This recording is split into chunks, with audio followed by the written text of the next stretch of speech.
Welcome to the Practice and Policy Show, where we talk to healthcare and insurance tech leaders about what's actually driving growth and innovation in the industry. Today, we're incredibly excited to have Ryan Larson from Prosport with us. Ryan, thank you so much for joining us. Yeah, appreciate being here. All right. So I want to start this with how ProSport is approaching patient experience and patient engagement, especially as we look towards 2026. So Sarah from our team mentioned that Chris highly recommended you for your expertise in this area. So for our listeners who are not familiar, maybe you could give a brief overview of what ProSport is and how you approach and your philosophy with patient experience and engagement. Yeah, it's great, and we have a really unique practice. We have a very strong collaboration between multi professions, and so it's a multidisciplinary practice. We have an orthopedic surgeon, we have a sports medicine physician, we have several chiropractors, we have several physical therapists, athletic trainers, and massage therapists, all collaborating together. And we've got three different clinical locations now. And the approach to treatment, especially with patients, is giving them, the highest level of treatment and patient care at each visit, whether that be with PT, whether that be with chiropractic, whether that be if they come in for massage, and then if it is ends up being a patient that has someone that they see one of our providers for massage and PT or massage and chiro or however that is, that we're able to collaborate together as professionals and understand that at the base of it all is patient outcomes and patient satisfaction in their care. And so we're able to take kind of any sort of professional biases or egos and set those aside and really focus on what are the needs of the patient and how we can move that forward. Oh, that's fantastic. I mean, it seems like that cohesive care under one single roof. It sounds like a significant differentiator. You don't mind me asking, how does this like multidisciplinary team structure kind of directly impact the patient's journey? I mean, it's what I have personally experienced is people move from one doctor to another doctor to another doctor in different facilities, with some Yeah. of the information is kind of siloed between them. It's not easy for patient to take their information from one provider to the other. So how does Yeah. that affect, Yeah. your It's a practice? it's a it's a great question, and it's actually something that we really talk with our patients a lot about, because we're able to have all of those different professionals all utilize the same software programming, and so all of our documentation is still in one basically database so that we can access it between the providers. It makes it really easy if they saw a massage one day and then I would see them for PT another day, and I haven't been able to talk to that massage therapist. I can still look back at the notes and see like what they did and how the patient responded. And if there's anything that like came up, like oh, Mrs. Smith had a fall, right? And then I can prepare myself and be like, oh, okay, I know that this is already happening. This is what the massage therapist had talked with them about. It just makes the overall care much more efficient, and I think that's something that the patients are really starting to understand. We're able to get them into the different professions. So again, like say for example, you sprain your ankle, you went to urgent care. Urgent care says, oh, you need to go see ortho. Well, that might be 4 to 6 weeks before you see ortho. We take that and we're able to streamline those patients and get them in to see maybe one of our sports chiropractors who then can also order an x-ray. And we have that so that they are able to get that right away. And then we can say, oh, we need to go into some rehab, or oh, guess what? The x-ray showed that you have a small fracture.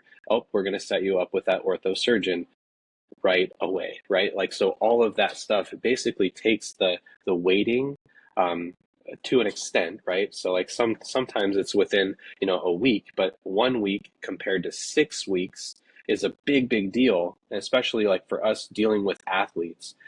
They don't want to take a break in the middle of their season. They want to be able to get back if they can get back, and we want to be able to do that for them. Yeah, no, that's actually, I mean, I can imagine myself in a situation. I personally have ran marathon where I've injured myself like towards the tail end of the practice. And I can definitely understand, not just athletes, but just anybody who wants to be active and who wants to do something. It's kind of a huge setback if they cannot get back to what they want to do just because they have to wait for somebody to. And it's nice to see that this multidisciplinary unit that you have is not only impacting for the patient's care, but also you're leveraging that to make your appointments faster because you obviously a patient can see one type of a doctor much faster than the other, and the doctor can move him along in terms of whatever he wants to do. That's fantastic. Yeah. Um, Yep. One thing that I've noticed in the About Us section for your website is that you're actually making your one-on-one appointment blocks a bit longer. This is kind of like opposite to what Mhm. I see a lot of doctors or practices trying to do. Can you talk to us a little bit about Yeah. that? Yep. So as far as the physical therapy side, I can speak pretty exclusively about the physical therapy side. I can give a little bit of some insight onto like the chiro and massage. So, I mean, I'm going to start with massage. Most of our massage sessions are all 60 minutes. And then our chiro visits are usually 30 minutes or 60 minutes. And our chiropractors also do a lot of the sports rehab. They're all sports medicine. They have a sports medicine background. So just philosophy top to bottom with regard to rehab is loading, right? So yes, we do manual techniques.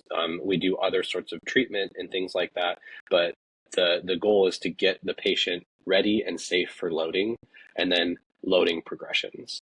And that happens both on the chiro side and on the physical therapy side. But with regard to PT visits, most of our visits are around 45 minutes, and that's 45 minutes is with the PT, and that's one-on-one with the PT. No texts, no aides. We don't have someone else that jumps in and like puts them on e-stim or passive type modalities. We don't do that. We feel like the patients get a lot better like understanding of what we want them to do. They get a better buy-in to their plan of care, and then we typically see more compliance with our outcomes with that plan of care. Okay. So the reason for having these longer appointments is to be more patient-centric and be dedicated to them in that time. So you are wanting to make as much progress as you can with the time that you have with the patient instead of Absolutely. rush them along or you know, it's really interesting for me to hear about all the other stuff, not especially for physical therapy, the other stuff that patient has to do when they're there, kind of sometimes counts towards the appointment time. And Yeah. it's really nice to hear Yeah. that we're truly looking at like with PT, the actual time that you are spending with the patient is the appointment time. That's truly sounds like a great patient-centric model. So maybe let's go ahead. Sorry, you're trying to say something? Yeah. I've worked in places before where there'll be patients that'll be scheduled like every 10 to 15 minutes, and you'll only get like truly like 10 or 15 minutes with a patient, and then they're sent off to an athletic trainer, or they're sent off to a tech or somebody like that that's going to take them through some exercises. And I'm not saying that those um, people aren't good therapists or that the techs can't effectively do that, but when you have someone that you can see start to finish through the session, and you can really pay attention to the little details and the little cues and all that kind of stuff. It just makes most effective use of that. Yeah, no, that's fantastic.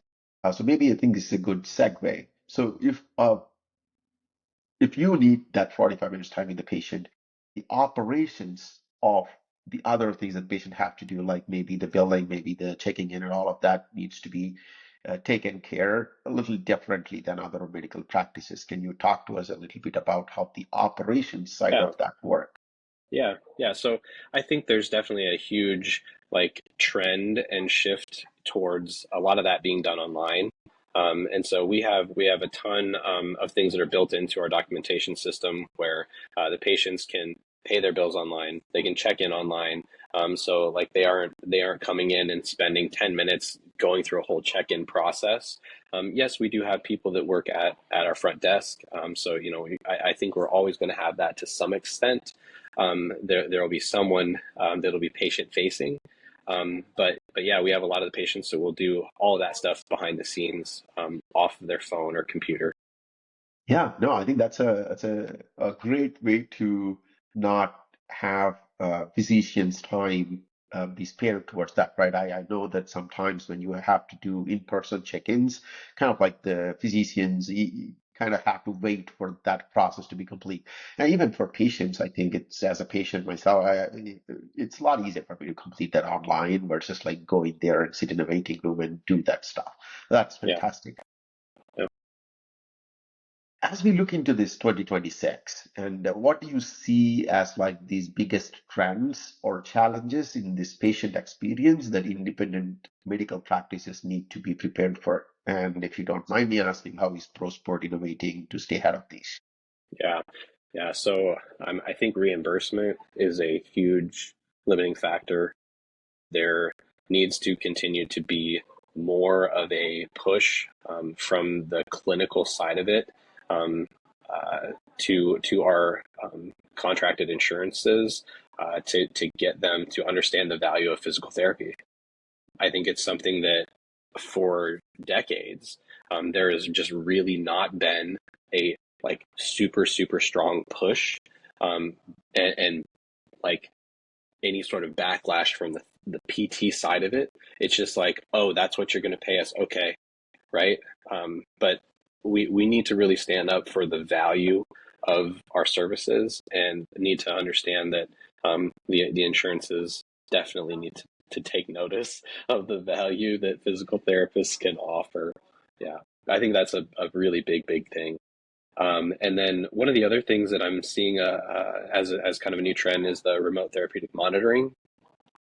Um, and that is something that we're, at ProSport, we're really trying to learn more about how how we can integrate that in, and if that's something that we can do and oversee in the appropriate way. And again, how much value can that add, if any? I'm not sure. Again, it's not something that we've dove fully into, but we're trying to really gather the data and see like what would that entail, what does that involve, and then how can that help us as we move forward. Now, let's talk about the first part of what you said about the insurances and pushbacks. So I'm guessing a lot of those challenges are towards the billing cycle of it, right? Your patient completes an appointment, then you're trying to bill for it. Um, what I heard from other people through this process is that the coding of it is usually very hard. Different companies or different insurance providers expect different types of documentation. Is that the same sort of challenge you're seeing? And I'm guessing on top of it, for physical therapy, just the approvals are also a little bit harder to get.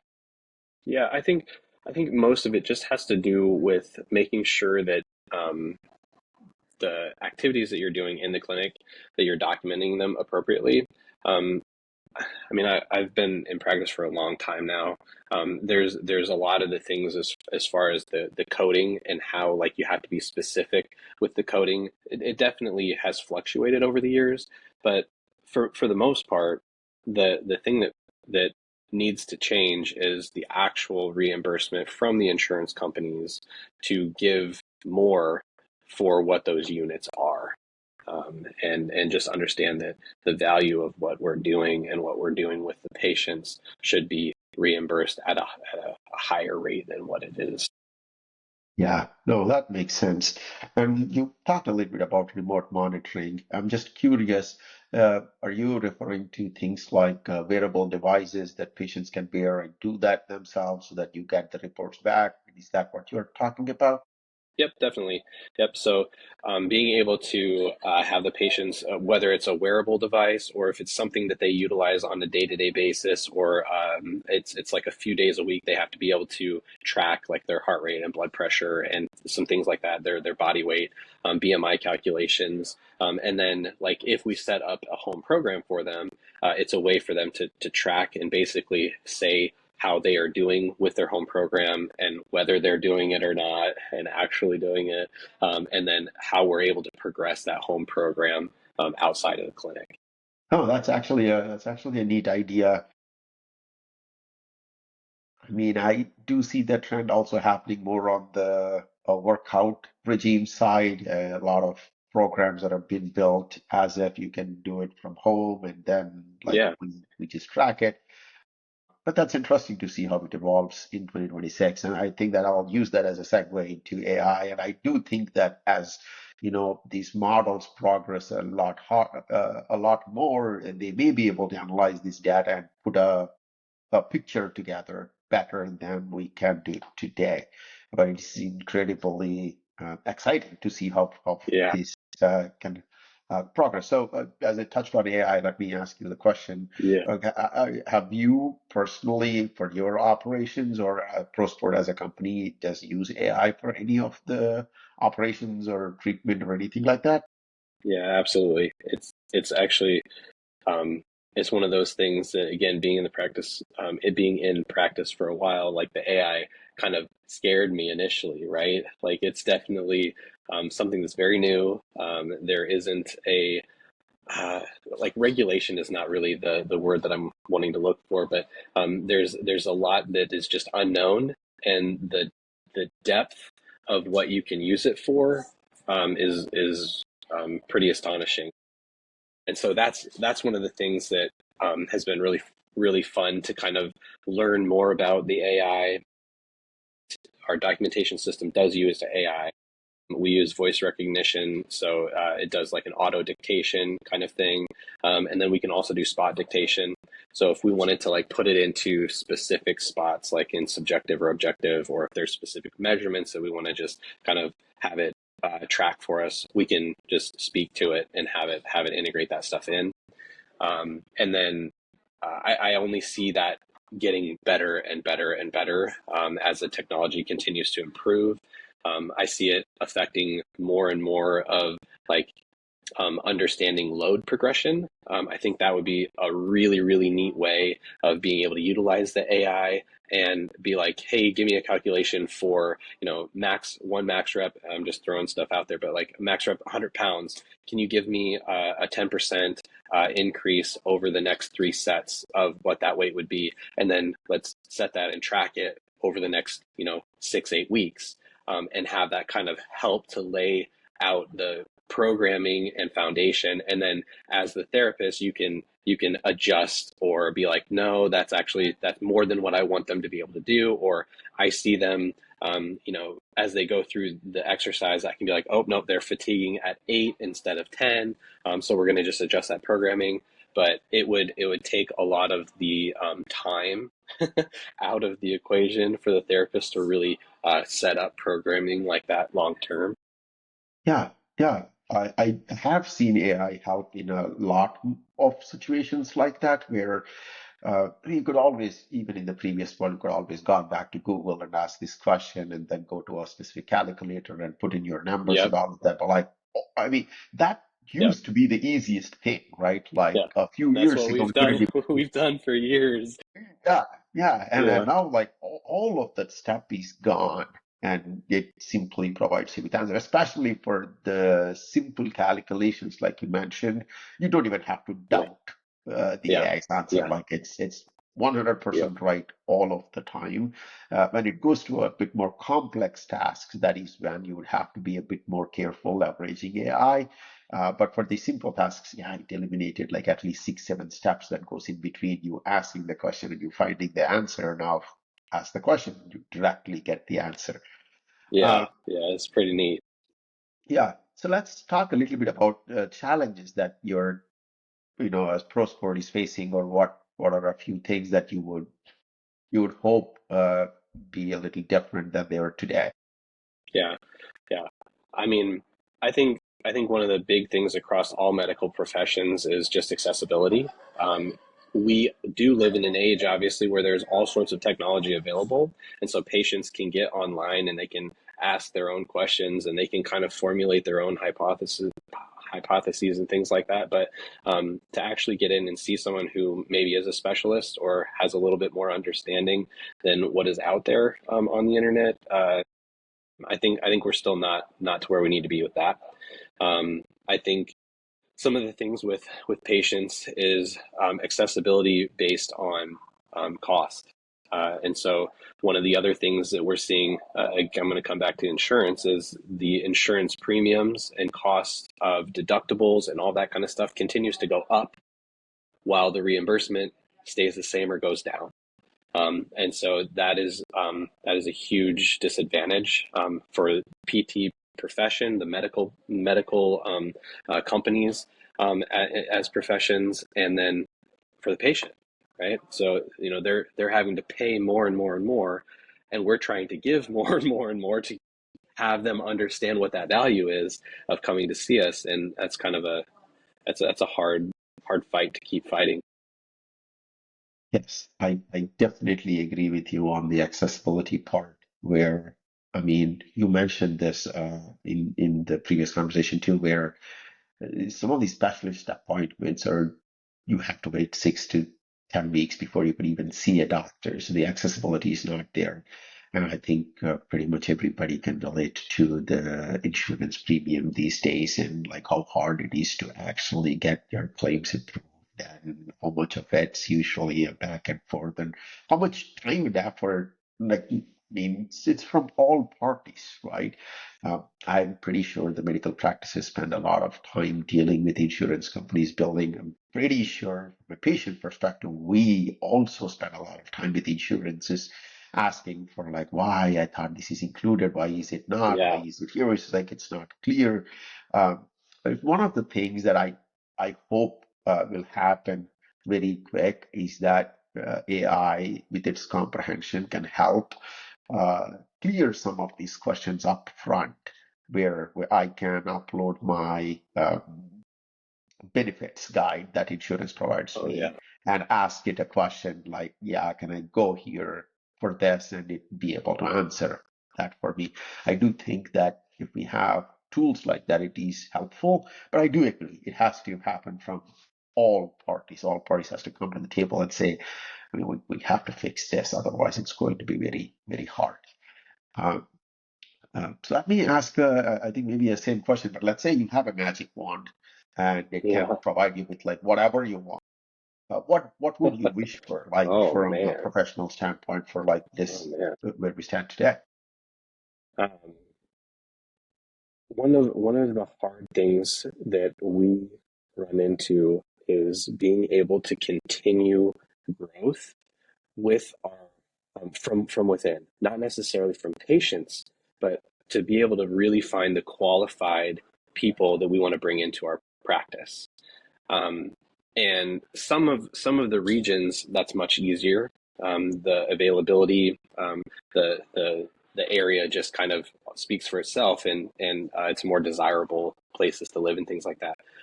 But I would say if I had a magic wand that I could, magically get some really qualified people to be able to go not only to our clinic but other clinics and practices that are I know, in a very similar boat to us, right? They are struggling with being able to get therapists to come and work for them, um, and to be able to, pay them a competitive salary, and to give them really good benefits, and to allow them to feel like they are worth being there and showing up and being really good contributing members of the healthcare society, right? That would be a big one. Yeah, I completely see that. And I'll add my perspective to it from two different directions. The first one being uh, on the technology side, we are seeing hiring as a huge problem because, one, because of the AI, everybody now have access to these tools that when you talk to a person, you can really be not sure that if it is that person talking or if it is like he Yeah. has help from these AIs. So hiring has been getting very hard, and I do see that as it's going to be a problem for the next to 3 years until we kind of normalize all of this and get to a point where we all can really evaluate, each other in terms of, it happens, it is happening on both sides, right? Employees have no good way to vet a good employer. Employers don't have a good way to vet employees either because of this. Like anybody can say whatever they want and sound Yeah, we 100% just right. don't know.